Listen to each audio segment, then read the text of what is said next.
Здравствуйте, мене звати Софія Гореліхіна, я із групи АРК-11.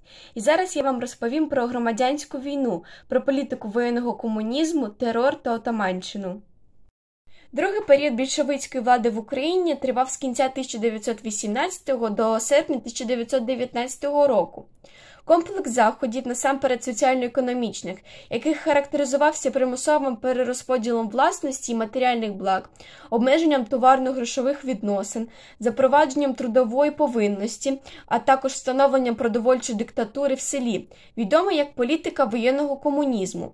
Більшовики пояснювали це як заходи побудови комуністичного суспільства рівних можливостей, але справжня мета була інша – забезпечити ресурсами і продовольством армію і населення міст через примусові вилучення селян і колишніх власників.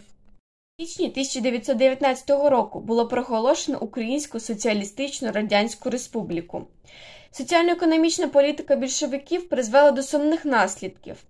Результатом націоналізації землі, фабрик, заводів було скорочення продукції.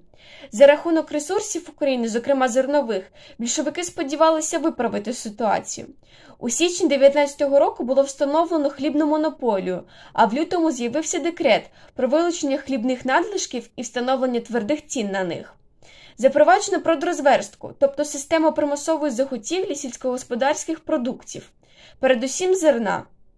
Згідно з декретом РНК УСРР про розверстку надлишків урожаю 18-го року і попередніх років від 12 квітня 19 року заплановано вилучити в українських селян 139 мільйонів пудів хліба.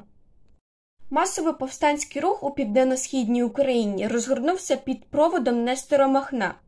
Створеним влітку 18-го року невеликий загін повів боротьбу проти гетьманських органів влади і німецьких військ, які проводили продовольчі реквізиції.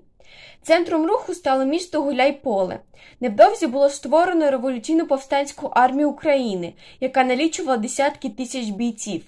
Ідейно-політична платформа Махновського руху втілювалася в гаслі «Вільного радянського ладу», під яким розуміли громадське самоуправління, свободу господарської і суспільно-політичної діяльності. Конфлікт махновців з радянською владою набув розмаху в 20-му році. Тоді махновці здійснили велику кількість рейдів, під час яких громили радянські державні політичні структури, військові частини та підзагони. Відомими отаманами були Данило Терпило і Никифор Григорієв. Дякую за увагу, до нових зустрічей!